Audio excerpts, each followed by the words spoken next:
Hi, everyone. This is Caroline with the Expat Interviews Thriving Abroad, where I get the opportunity to share with you folks that are living all across the beautiful globe in the most amazing places. And the most important part about it is that they are living and thriving abroad. And we love to share these stories because we know that you can do the same also. Today, I'm extra happy to share the Free Island girl with you today. You have to tell us about the Free Island girl. Welcome, Kelly. Thank you so much for joining me.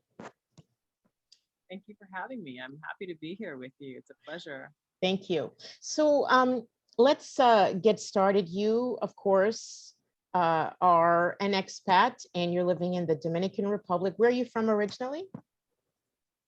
I'm from California. I was born in DC, but I was raised in California. So I consider myself a Cali girl, definitely. I moved here from California. And yeah, I've been here for about 3 years. But it's home now. Yeah, and well, you didn't make too much of a drastic transition going from Cali to an island, right? The weather, the climate, a lot of it was the same, I bet. It's not too big of a jump. I'm from Northern California, from the Bay Area. I grew up in San Francisco and Oakland. Shout out to my people. So Northern California is colder. It's definitely colder there. You know, we joke about people coming in the summertime and having to put on jackets and sweaters and they're freezing. The DR is definitely tropical. It is Caribbean. It's hot. It's very humid. It's, you know, year-round beautiful weather. So there was a change as far as that, but I don't have any more kind of like winter cold weather clothes. I have some socks, but mostly like for athletic purposes. I don't have a lot of that stuff anymore. But no, it wasn't a huge change coming to this type of a climate. It's been nice. Yeah. So is this your first expat experience? Leaving? It is my first. Yeah, well, it's my first extended stay. I lived in Paris for a summer years ago, many years ago, and I've done quite a bit of travel. For example, studying abroad, things like that. But this is the first time I just as an individual decided to pack up and leave and form a residence here. So yeah, I guess it is. Now, what was your criteria for choosing a place to relocate? Did you have like a long laundry list of places, or what was the appeal to you? Well, unlike many people, I didn't actually plan a lot of this. It sort of happened. I've known since I was very young, I guess, even as a child, I knew I wanted to explore the world because I had a third grade teacher who taught us about geography. And in doing so, it wasn't just like location, you know, like where is it on the map? She really went into the culture of different countries. And I was fascinated with countries like India and Switzerland and all these places. And it opened my mind up. I was fortunate to have a teacher that touched something in me that made me really want to investigate. And I started taking French in school, I think from the age of 7. So I already had just a wide open interest in culture, language, all that kind of thing. And as I grew up into an adult, I pursued studies. I was a Spanish major in college. I mean, I took language all through, you know, high school, elementary school, all of that. And as I said, did some studying abroad. So it wasn't so much a plan or a thought about, okay, I had a checklist of where do I want to go. It was just a knowing that I always had with me. This, you know, a lot of people now are saying, hey, I want to leave the US because of whatever reason. This is just who I am. It's been a part of me my whole life. That being said, when Obama was in office, he, you know, did a lot of opening up of Cuba, some visits there, and changed the way things were done in Cuba, the way that we could interact with Cuban people. And that was interesting to me because, as I said, I was a Spanish major in college. You know, I mean, who doesn't want to visit the Caribbean? It's beautiful. And I was looking into spending some time in Cuba. I've been to Cuba, I think 4 times now. Anyway, I was doing some research online about the possibility of living in Cuba and decided that it was just didn't have the infrastructure, wasn't set up enough for me. And I have a child and I had dreams of him, like, you know, getting a free education and all that, but it was just too rough. It was just too rough. But in doing my research, I stumbled upon an organization that led me to an opportunity here in the Dominican Republic, where I was a professor at a university for a summer. the organization does teach abroad programs and study abroad, but they were all for like a year, like spend a year in China or, 6 months in Argentina. And at the time my son was only 5 and I thought, yeah, I wasn't ready to do that. But the DR was a summer. I thought, well, why not? I hadn't been here. Who doesn't want to spend a summer in the Caribbean? And that's how it Sure, for sure. Yeah. And how does your son like it? Interestingly enough, he's in California right now. So he's visiting, he's with his grandparents in California being spoiled ridiculously. You know what? I think there are parts of it that he really enjoys, but he's at home. He's doing an extended stay at home right now because he missed his friends. He misses his old school. He's 11 now. And as I said, we've been here for over 3 years. And so I thought, okay, let him go, get some home. I mean, we travel home every summer. We tend to do some world travel every summer. And that kind of breaks up the lifestyle that we live here, allows him to go home and visit with family, friends, all that. But I can appreciate that after a while, a child would want to touch back into something that's more familiar. So, but he's the kind of kid, like he'll say, in the moment, I don't want to do this. I don't like that. Why do we have to? And then later, Mom, that was awesome. I'm like, I know.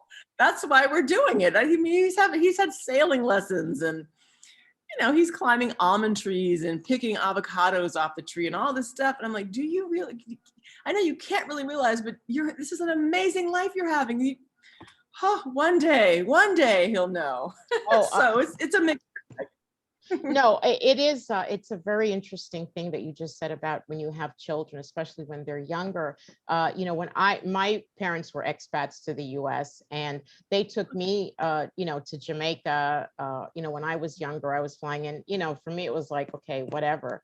But I really, after becoming an adult, I really appreciate some of the cultural things that they instilled, and that we also traveled around the U.S. and things like that. So, but again, at the time I was like, oh, not again, so I can relate to your son, but you'll see, even my own children, they did a lot of traveling, and they both have the travel bug in them. So you'll see it'll come out in him one day. He's going to surprise you and he's going to be, Mom, I'm going here, I'm going there. And you're like, wait a minute.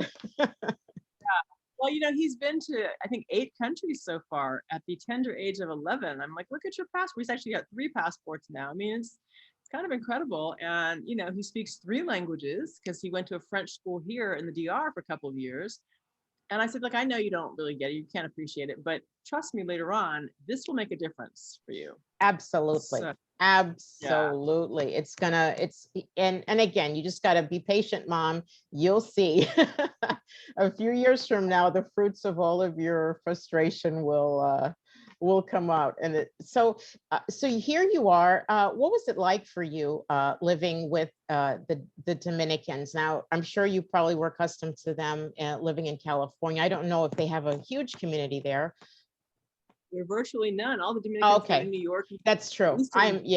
Over where I'm from. Yeah. So one lady could do my hair in California. That was it. So then this is a new culture for you. You're just fully into this new culture. What was it like at first?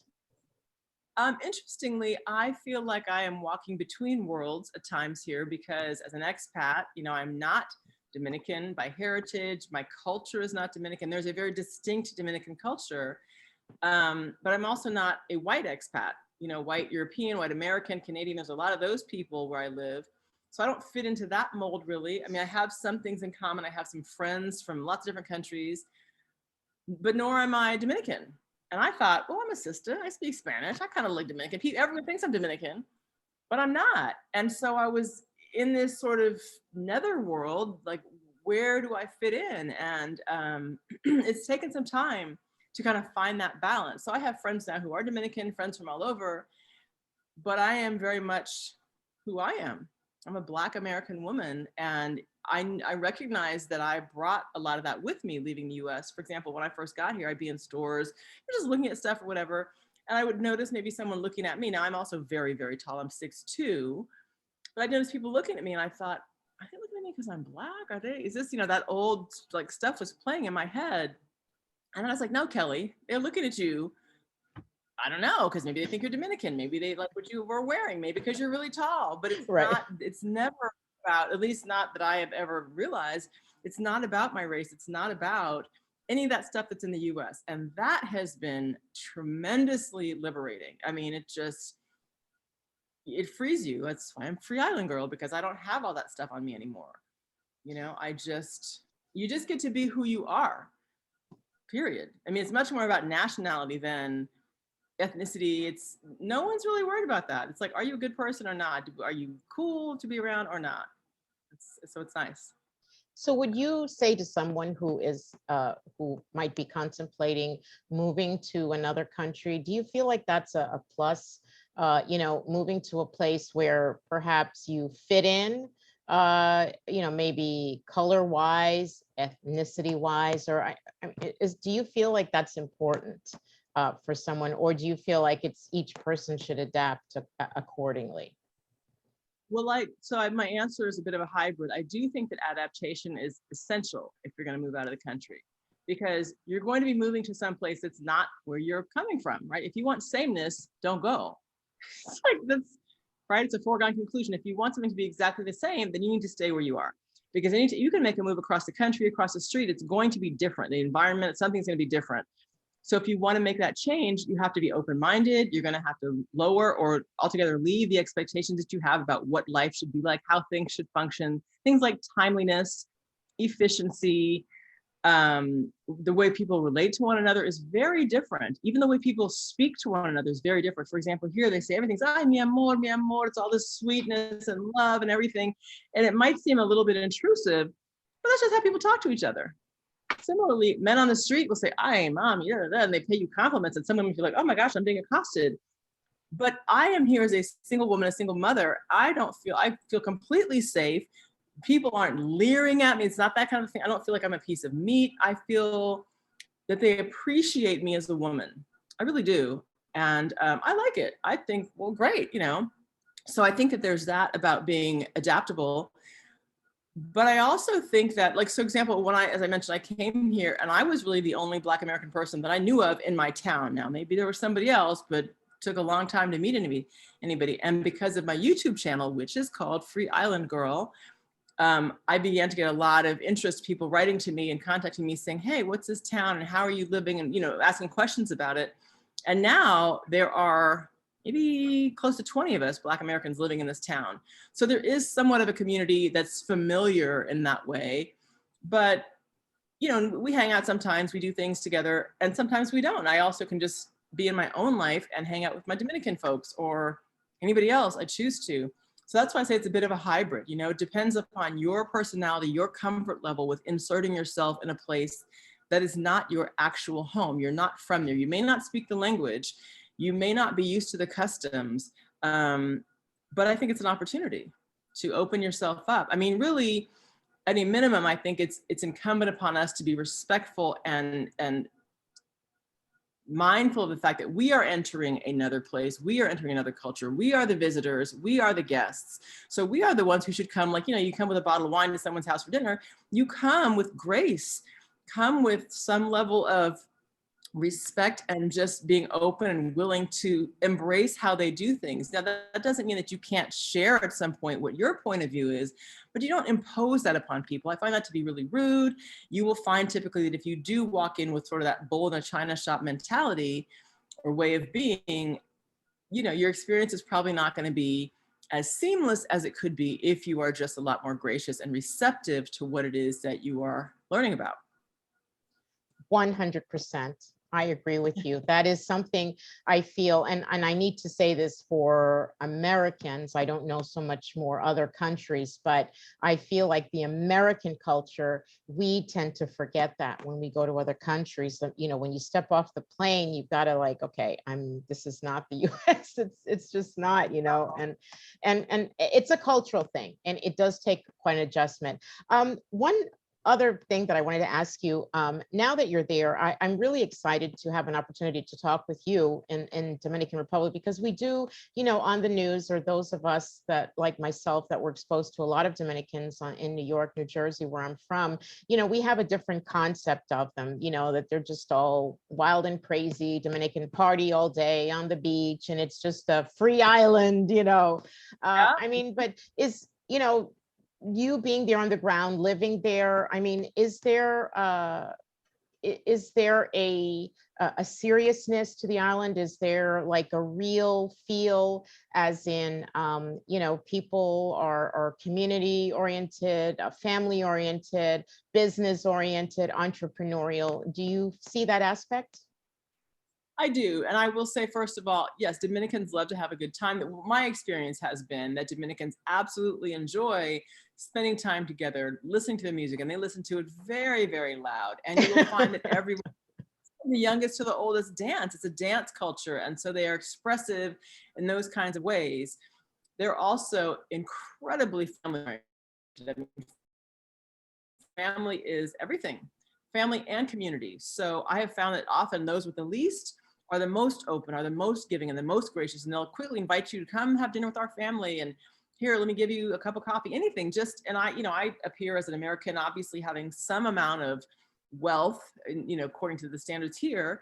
I'm comfortable, but that doesn't change how they interact. They're very open.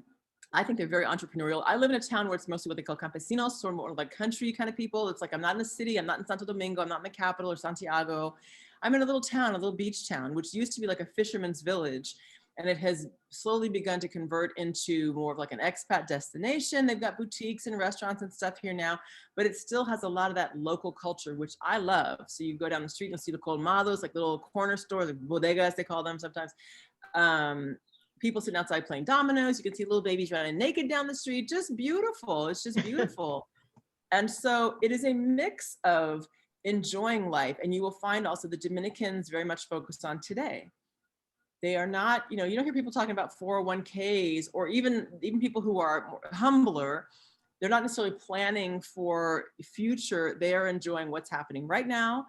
They enjoy their family. I don't see people fighting and arguing, and it's just a really loving, warm culture. So yeah, they're entrepreneurial. And what I mean by that is, someone will be maybe the farmer who's got the chickens, and someone else is growing something, and someone else has a shop where they do this. And so the community functions in kind of like a fluid whole. You help one another and support one another. And that's what I find to be really beautiful about this country and these people, is that while in a lot of ways it is poor economically, it is absolutely rich in terms of culture and love and, respect for one another. So I'm happy to be here. I'm happy to be embraced as I don't know. They tell them I'm not a gringa. Don't call me a gringa. I'm like, well, I'm a cousin. I'm like, we're all cousins. So they tell me now I'm like half Dominican. Yeah, So, yeah. So obviously you've settled in, and this is your jam. Long term, and I know that none of us can say, but I mean, do you see yourself here, until? well, I'll say this. When I initially left the US, of course, everyone was like, what are you doing? You don't know anybody there. You're crazy. And this is nuts and blah, blah, blah. And it was before like the mass exodus thing started happening, right? And they were like, well, how long are you going to be gone? And I didn't want to tell people because I didn't want to be held to the standard. And like, okay, they're like, well, what if you fail? What if all the things go wrong? And I thought, well, what if it goes right? So my thought that I didn't share was 3 to 5 years. That's a good solid amount of time to be, feel out what the culture is like, really get a flow going, know where my favorite spots are, have some friends, have some community, all of that. And so now we are approaching 3.5 years. Yeah, who can say what will happen tomorrow, forever? I don't know. And I have considered, do I want to live someplace else? Do I want to try another experience? At this point in my life, the idea of uprooting and going somewhere else and establishing myself again, building a new community isn't terribly appealing. What I do like is the fact that the DR is really well situated geographically. It's in a great location. So I'm really like 2 hours from Miami. So I can get to any place in the US within a matter of hours, certainly within a day. South America is right there. Europe, they've got all kinds of flights going to Europe, Africa. I mean, I can pretty much go anywhere I want to. And my thought now is own some property here, have at least a home here, possibly one someplace else, one or two. Let's see what we can do. And then just travel and visit. Maybe I rent a villa in Italy one summer, or I go to Mombasa and experience that. Like, I don't know, but I think that this is a great place to invest. That is my plan in terms of real estate, and have a holding here that allows me to be fluid and flexible. And if I need to go home to the US to do business, for example, I can do that. I can spend some time there, but also come back here and pick up on this nice pace of life, the much lower cost of living, the flow. I mean, I was driving down the street the other day and I'm like, this place is full of beautiful people. Like, I was looking, okay, what are the advantages of living here?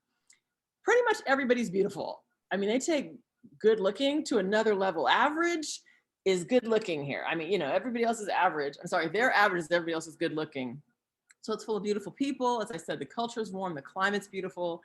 This is a self-sustaining island. And what I mean is that they grow every imaginable fruit and vegetable.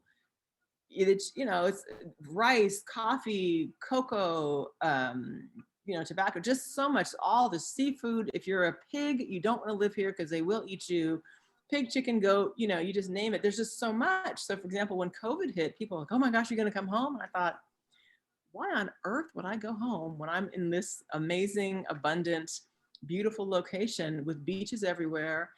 I would go out and take beach walks and swim in the ocean and feel great. And I, you know, tried not to look at the rest of the world, but the rest of the world was completely losing their minds. And I was almost feeling guilty about how good my life was. So no, I don't plan to be leaving anytime soon.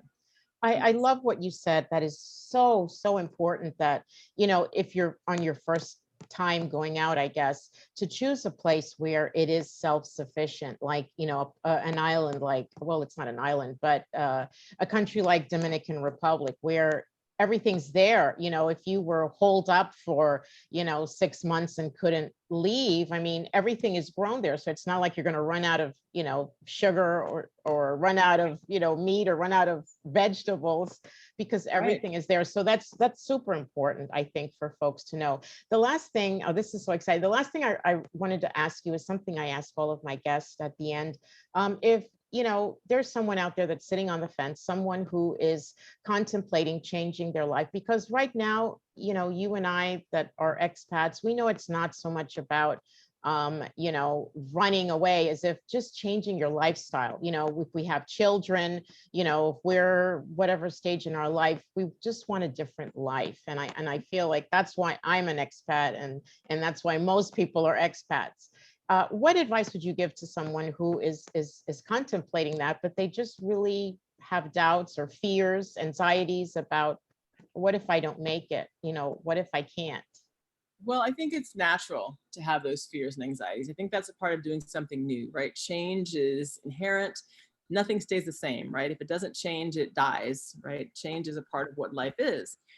And I too had anxiety at times about, what am I doing? Is this the right thing? Like, I think maybe in just a few weeks before I decided to leave, I was like, okay, you know, is this okay? Am I going to be all right? Do I have enough money? All those kinds of things. And so understand that, number one, that's not odd. If you are feeling that way, you're right on track. But what you can do to alleviate that is put yourself in a position where you can say, well, have I answered the sort of the major questions that I had? You know, what is my financial situation like? Do I have some amount of savings? Like, I didn't have a huge savings when I came here, but I had a little something. I sold my car at home. I had a little bit of saved up. So I knew I had some money to operate on. I had a job when I came here. Now it paid me like $600 a month, nothing. It was a job in a little international school, so-called teaching preschool kids. So it was basically babysitting in a school, but I had something. I got here, the place I thought I was going to be living was gone because I guess it was mea culpa. It was my fault because I was afraid to send the deposit, because I was like, I don't know this man, this realtor who says he's got an apartment. I'm not sending, you know, $1,000. I don't know. I'm just going to trust and believe. Well, I lost it. And so, because it was high season when I came, so there were lots of tourists and very low inventory. And so I lived in a place, it's like what they call an apart hotel, kind of like a semi-permanent residence area or building. With my son, we stayed in a studio apartment for like 4.5 months, sleeping in the same bed. So I had to kind of suck it up. So expect that some things are not going to go exactly as planned. Just like in regular life, you can plan and plan and plan, and they're going to be detours, but that doesn't mean that you're failing. That means that you are learning how to navigate and how to manage. And so be flexible, right? I think, yeah, flexibility, adaptability, you know, have someone that, whether it's at home or if you have a person that you can stay in touch with to make you feel like, okay, I'm grounded, whether it's your family, a good friend, like a touchstone kind of person, say, okay, I'm freaking out today. This is making me nervous. That's great, but trust your gut. You know, the world is here for us to enjoy, to explore. I think you can easily make friends when you travel. So it's amazing how easy it is to just get to know people. Now, that being said, I think it's important to, you know, again, use some discernment, because there are hustles that happen everywhere. And, Absolutely. you know, people, I look Dominican, you look Dominican, people can think that we're from a particular place, but also look at our clothes, look at how we move, maybe hear how we speak the language and know, okay, they're a little bit different. So you might be overcharged for something. That's happened to me, but it doesn't wipe me out. No one's breaking into my home. I'm saying all this to say, expect for some things to go awry a little bit. But if you do your planning, do your research, look into, you know, what is it like to live there? If it's like the town I live in has a Facebook group. Is there a Facebook group for the place you want to go? Get online and begin to talk to some people. I met a woman online before I even got here. She was also a mom with a couple of kids and told me, I was like, what do I need to bring? And she said, a rain poncho, of all things. Because she's like, when it rains here, it rains like crazy. And it does. It's like these big tropical rainstorms that come through. So find different ways to acquaint yourself with where you want to go. Do your research, do some closure. If you have children, I did something with my son at school where we had come here before and we took pictures of like kids, or I looked at pictures online for like, you know, baseball and different types of cultural things to share with them. We got a big poster board like from CVS and put pictures up and took him to his class so they could see, here's where he's going. He could have like a sort of a final way of, you know, exiting the classroom. And it was a way for them to connect. And they left the poster board up for the rest of the year so they could say, okay, this is where he's gone now. And he got to share. And so it wasn't just like ripping him away. And he told me, he said, I'm going to be leaving my friends. And I said, well, no, you're going to be gaining new friends. And so it's not like leaving the world behind. I think a lot of it is mindset. I do a lot of work in like mindset and, you know, energy types of things. And so if you believe that this is what you want and you feel called, then take a step and you can ask your creator, you know, to guide you. I believe in all of that. If you have resources in your hometown, or, you know, go online. If you're looking to come to the Dominican Republic or Mexico or any other place, you know, are there people near you who may be able to give you some information, maybe a contact, maybe some bit of wisdom about here's how you need to, you know, go to this person or check out this location or anything. I mean, I believe in research. I believe in planning. I believe in taking a risk. I do, but a calculated risk, you know. Before I left, last thing I'll say is that I met with a friend of mine maybe a few nights before I left, and that's when I was having one of my anxiety moments, like, oh no, I don't know. And she said, listen, someone gave me this, told me this before I did a big change in my life, and I'm going to tell you, and that is leap and the net will appear, right? You're not going to see all the answers before you leave. It's just not possible. You're not going to see how it's going to work out from your same place. You're going to have to step out there and believe and use your faith to know that you will be provided for. And then she gave me this little plaque. And it is true. I had no idea how it was all going to happen. And we went from that little studio that we lived in for 4.5 months to this big, beautiful villa that I'm in now, a whole community. I have a car. I do work online. I mean, everything. My son is thriving. It's just been tremendous. I have a YouTube channel now that's like kind of through the roof. And initially I started out like in my car saying, oh my gosh, we're going to leave in 3 weeks. And what am I doing? And so you can see the anxiety, you can see the progression, and you can see the progression of how I've changed physically, just everything. It's been an amazing journey. So I would encourage you that if you are thinking this is something that you're interested in, go ahead and pursue it. You can always go back. That's the thing. You can always go back, but you can't always go forward, right? There's a time for this. So do it. Beautiful words. I love the net. There's always that net to catch you when you fall. You fall into the net. Beautiful. So you mentioned your YouTube. I know there's going to be some people that are interested in seeing more about your life and your thriving abroad. Where's your channel? What is it called? My YouTube channel is called Free Island Girl, just like you see here. Free Island Girl. I just made 10,000 subscribers, so that's a big deal for me. Congratulations. Thank you. Yeah, it was organic. I had a friend at home say, you should do a YouTube channel. I was like, what are you talking about? For what? What do you mean? She's like, document your journey. Because I was actually thinking about teaching a law course online. And she's like, skip law, do your life. Why would I do that? Because she told me, she said, you're going to inspire people. And I said, really? And she's like, watch and see, you will inspire people. And so truly you can see, excuse me, like there's one video I do where I was like in my storage, like getting rid of all my crap, looking super tired and horrible. But that's part of it, through, I discuss all kinds of things about what life is like in the Dominican Republic, Dominican-Haitian relations, real estate, excursions, just kind of a day in the life type stuff. So if you're interested, I'd love for you to check me out, subscribe, just, see what's going on. And hopefully you will be inspired too. I know that you have put out some inspiration for someone today. And I want to thank you. I feel so inspired, and it was nice to know a little bit more about life in the Dominican Republic, a country that's definitely on my list of vacation spots. Many blessings to you, Kelly. Thank you so much, you and your son. It's just amazing to see that, that you're a good example of how you can thrive abroad. You can go where you want to go, be where you want to be, and have a beautiful life with your children, by yourself, with your spouse. It's a big globe out there. And thank you so much for sharing your personal story. Oh, I'm so honored to be here. Thank you for asking me. And I hope that your guests feel the same, that they feel some inspiration and willingness to try it. It's a beautiful world out here. Do explore it. Amen. Thank you, Kelly. You're welcome. Take care.